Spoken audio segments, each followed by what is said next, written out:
موسیٰ کے سین جو ہے وہ آپ کے سامنے ہے. ارشاد فرما رہے ہیں کہ دیکھو زید بن حارثہ نے اب اسلام کا جھنڈا لیا, وہ شہید ہو گئے, فلاں نے لیا وہ شہید ہو گئے. دیکھو جعفر ابن طیار ابن ابی طالب نے دیکھو جھنڈا لیا وہ شہید ہو گئے. آپ ایک ایک کی خبر دے رہے ہیں. آپ نے پہلے ان کی نماز جنازہ پڑھی, نماز جنازہ کے بعد پھر آپ نے ان کے لیے دعا. یہ حدیث اعلیٰ حضرت نے پیش کی اور فرمایا کہ تمہارے پاس کوئی دلیل نہیں, بغیر دلیل کے بات کرتے ہو. الحمدللہ میرے دوستو, لاکھوں اور کروڑوں مردوں کا اس میں بھلا ہو گیا اور ثواب سے جو قوم روک رہی تھی, آج بھی الحمدللہ جو اہل سنت و جماعت ہیں اس پر عمل کرتے ہیں. اور جو لوگ چھیڑ خانی اور مزے لینے والے لوگ ہیں نا, وہ خود تو عمل نہیں کرتے لیکن مولوی کے پاس آ جاتے ہیں. جی آپ بتائیے آپ کا کیا خیال ہے؟ میرے دوست ایسے لوگوں کو میں جان رہا ہوں. میں موریشس میں اب پرانا ہو چکا ہوں میرے دوست, تو جبھی تو کچھ لوگ چاہتے ہیں کہ مجھے یہاں سے جلدی جانا چاہیے کیونکہ میں پرانا ہو چکا ہوں. لیکن میں جانتا ہوں لوگوں کو, میں جانتا ہوں لوگوں کو. اب مجھے کوئی آدمی دھوکہ نہیں دے سکتا. آنے والے کو میں سمجھ لیتا ہوں کہ وہ کون سا آدمی ہے. مسئلہ پوچھنے میرے پاس آتے ہیں, تمہارا مردہ ہے دیکھو کہ تمہیں کیا کرنا ہے. تم اپنے مردے کی خیر خواہی نہیں کر سکتے, تم مجھ سے مسئلہ پوچھنے والے کر کہ دعا کرنی چاہیے نہیں کرنی چاہیے, تم اپنے مردے کو. اعلیٰ حضرت رضی اللہ تعالیٰ عنہ نے میرے دوست کو احسان کیا, فرمایا ایک آدمی انتقال کر چکا ہے, اس کے لیے دعا کرنی چاہیے.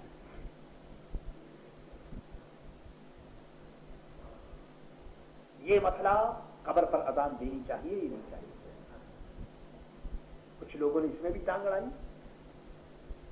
میرے دوست اس پر بھی اعلیٰ حضرت کا رسالہ موجود, وہ تو جو مسئلہ نکلے اس کے اوپر ایک کتاب موجود ہے. قتل اور لائن کا سوال نہیں, پوری کی پوری کتاب موجود, اس پر بھی کتاب لکھی. میں جس وقت یہاں موریشس آیا تو میں نے لائبریری کو دیکھا, تو لائبریری کے اندر ایک نہیں دو نہیں میرے دوست, دسوں رسالے اعلیٰ حضرت کیا موجود. اس میں ایک رسالہ یہ بھی موجود. اور یہ سب رسالے کیوں آئے؟ میرا دل کہتا ہے کہ حضرت مولانا عبدالعلیم صاحب رحمۃ اللہ تعالیٰ یہاں تشریف لائے اور ان کے وساطت سے یہ تمام رسالے یہاں آئے. انہوں نے بتائے ہوں گے اور لکھا ہوگا, تو یہ تمام اعلیٰ حضرت کے جو یہاں رسائل جو یہاں موجود ہیں یہ حضرت کے وساطت سے اور وسیلے سے. آپ نے لکھا اور فرمایا کہ میت, ارے وہ شیطان کا اسے خطرہ ہے, پریشانیوں میں گھرا ہوا ہے, خدا کی رحمت کا نزول ہوتا ہے اور تم منع کرتے ہو اذان نہ ہو. اور پھر یہ بات بھی صاف کی کہ جی اذان جو ہے وہ خاص نماز کے ساتھ ہی خاص ہے. تو فرمایا جی نماز کے ساتھ خاص ہے تو پھر بچہ پیدا ہوتا ہے تو پھر اس کو کیوں اذان دیتے ہو؟ وہاں تھوڑی نماز ہوتی ہے, وہاں کیوں اذان دیتے ہو؟ جی کوئی مصیبت آ جائے تو وہاں اذان دے دو, کوئی پریشانی ہو تو وہاں اذان دے دو, کوئی بلا اور مصیبت آئے تو وہاں اذان دے دو, آگ لگے تو حدیث میں آیا ہے کہ وہاں اذان دے دو. تو ارے مصیبت اور پریشانی کے وقت اذان دی جاتی ہے, تو اس سے بڑھ کر کیا مصیبت اور پریشانی کی وقت ہوگی کہ ایک بندہ جا رہا ہے اور شیطان اس کو بہکانے کے لیے تیار ہے, فرمایا اذان دو. میرے دوست اعلیٰ حضرت رضی اللہ تعالیٰ عنہ نے اس مسئلے پر بھی قلم دوڑایا اور لکھا اور ایسا لکھا. اور یہ یاد رکھیے کہ جو کچھ لکھ دیا اس کا جواب نہیں ہے. گالی تو لوگ دیتے ہیں, یہ تو ہے, برا بھلا تو لوگ کہتے ہیں یہ تو ہے, لیکن جواب نہیں اس کا. اور آپ جانتے ہیں جب آدمی عاجز آ جاتا ہے تو گالی دیتا ہے, جب اس کے پاس کچھ نہیں ہوتا ہے تو گالی دیتا ہے. یہ دنیا کا یہی طریقہ, جب اس کے پاس کچھ نہیں ہوتا تو وہ بکتا ہے, گالی دیتا ہے, لیکن جواب کسی مسئلے میں کسی کے پاس نہیں ہے. میں یہاں پوری ذمہ داری کے ساتھ عرض کر رہا ہوں, 6 سال تو ہو گئے مجھے, 7واں سال ہے میرے دوستوں, کسی مسئلے کا کسی کے پاس کوئی جواب نہیں. اعلیٰ حضرت نے جو لکھ دیا وہ اللہ کے فضل و کرم سے ایک اٹل بات تھی. مسئلہ یہ سامنے آیا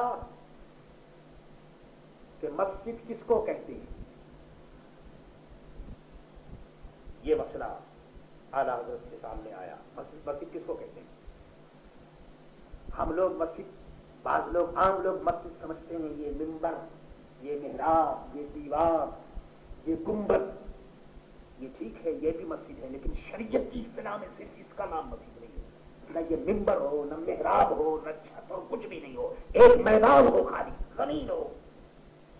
شریعت میں کسی زمین کے اوپر اگر مسجد ہو, امام ہو, اس پر نماز پڑھ لی جائے اور عام اجازت ہو نماز پڑھنے کی, تو وہ مسجد ہے. کوئی نہیں کہہ سکتا ہے کہ یہ میری ملکیت ہے.